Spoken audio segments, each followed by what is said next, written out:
अस्सलामुअलैकुम, myself Aamir Shahzad pharmacist. आज हम बात करेंगे कि अगर किसी भी इंसान का ब्लड प्रेशर बहुत ज़्यादा लो हो जाए, एक हद से ज़्यादा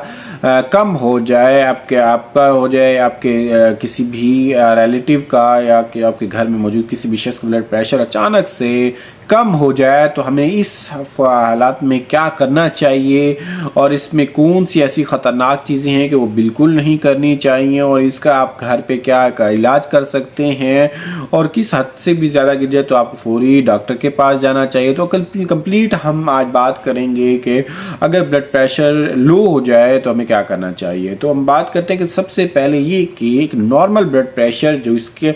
वैल्यू 120/80 सिस्टोलिक डायस्टोलिक प्रेशर जो है 120/80 होना चाहिए। तो ये अगर एक हद से ज़्यादा गिर जाए यानी कि 90 और 60 तक आ जाए या इससे भी कम हो जाए तो ये बहुत एक ख़तरनाक अलामत हो सकती है, या इससे बेहोशी हो रही है या ठंडे पसीने आ रहे हैं या इसके अलावा आंखों के आगे धुंधलापन सा शिकार हो रहा है, कोई नज़र नहीं आ रहा। तो इस सूरत हाल में हमें क्या करना चाहिए। तो होता ये है कि अगर इस ब्लड प्रेशर बहुत ज़्यादा कम हो जाए तो हमारे जो वाइटल ऑर्गन्स हैं जिसमें दिमाग है या इसके अलावा गुर्दे हैं या दिल है, इनको खून की सप्लाई थोड़ा कम हो जाती है, जिसकी वजह से ब्लड प्रेशर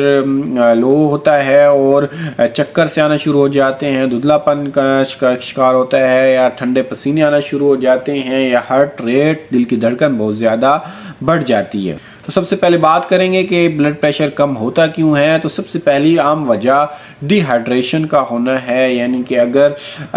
आप कहीं धूप में काम कर रहे हैं या लेबर हजरात जो कि मजदूरी करते हैं, बाहर बहुत ज़्यादा पसीना आता है या इसके अलावा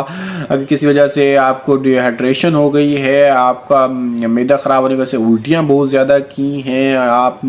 पानी की कमी हो गई है, तो इसकी वजह से भी ब्लड प्रेशर आपका लो हो सकता है। दूसरी अहम वजह कुछ पेशेंट्स में अचानक उठने से या बैठने से उसका ब्लड प्रेशर बहुत कम हो जाता है, जिसे ऑर्थोस्टैटिक हाइपोटेंशन की बीमारी कहते हैं। ये भी अक्सर पेशेंट्स में होता है, तो जिससे उनका ब्लड प्रेशर कम हो जाता है। तीसरी अहम वजह आपके दिल का कमज़ोर होना है, बाज़ दिल की पंप सही नहीं कर रहा होता या आपके खून की सप्लाई पूरे जिस्म तक सही नहीं पहुंचा रहा होता, इसकी वजह से भी ब्लड प्रेशर कम हो जाता है। या इसके अलावा अगर आपकी शुगर लो हो गई है या जिसम में शुगर कम हो गई है तो जिसकी वजह से भी आप का ब्लड प्रेशर लो हो सकता है, या किसी भी नागानी आफात में या आपका एक्सीडेंट हुआ है, ब्लड बहुत ज़्यादा लॉस हो गया है, तब भी आपका ब्लड प्रेशर जो है वो लो हो सकता है। साथ के साथ अगर आपके ब्लड प्रेशर के पेशेंट हैं, आपने मेडिसिन ले ली है, आपने ओवरडोज कर लिया है, जिसमें फॉर एग्जांपल एम्लोडिपिन है, इसके अलावा बीटा ब्लॉकर्स हैं, या किसी भी ब्लड प्रेशर को कम करने वाली दवाई ले रहे हैं, तो वो बहुत आपने एक जो प्रिस्क्राइब डोज है उससे ज़्यादा ले ली है, तो तब भी आपका ब्लड प्रेशर लो हो सकता है। तो हम बात करेंगे कि फौरी तौर पर क्या करना चाहिए। फौरी तौर पर मरीज़ को लिटा देना चाहिए और इसकी जो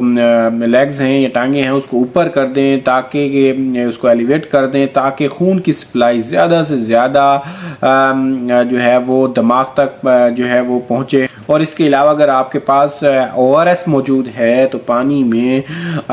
ORS मिला के उसको पिलाएं। अगर घर में ORS मौजूद नहीं है तो पानी में थोड़ा सा नमक मिलाकर आप उसको पेशेंट को पिला सकते हैं। इसके अलावा बहुत ज़्यादा तंग कपड़े पहने हुए हैं तो उनको थोड़ा सा आप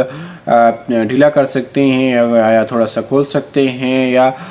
अगर पेशेंट का आपने शुगर चेक की है, शुगर लो है, तो आप उनको कुछ मीठा या जूस वगैरह पिला सकते हैं, जिससे शुगर बेहतर होगी और ब्लड प्रेशर भी थोड़ा सा बेहतर हो सकता है। ये तमाम एहतियात करने के बाद आपने ब्लड प्रेशर 5 से 10 मिनट बाद या 15 मिनट बाद दोबारा से चेक करना है और रिकन्फर्म करना है। लेकिन कुछ ऐसी गलतियां हैं जो बिल्कुल सूरत हाल में नहीं करनी चाहिए। वो ये कि पेशेंट को अचानक वो उसको खड़ा ना करें या अचानक उसकी पोजीशन को ना बदलें, और इसके अलावा अगर पेशेंट बेहोश है तो ज़बरदस्ती उसको ORS और पानी पिलाने की ज़रूरत नहीं है। और अगर उसके सीने में बहुत ज़्यादा जकड़ाव है या सीने में जहाँ पर दिल मौजूद है वहाँ पर बहुत ज़्यादा दर्द हो रहा है तो ये बहुत ज़्यादा खतरनाक ख़तरनाक अलामत भी हो सकती है या हार्ट अटैक की अलामत भी हो सकती है, तो आपको फौरी डॉक्टर के पास जाने की ज़रूरत है। वीडियो आपको अच्छी लगी तो इस पर लाइक और कमेंट लाजमी करें। चाहे अगर चैनल पर नए हैं तो चैनल को सब्सक्राइब कर लें ताकि आने वाली तमाम इंफॉर्मेटिव वीडियोस आप तक पहुंच सकें। बहुत शुक्रिया।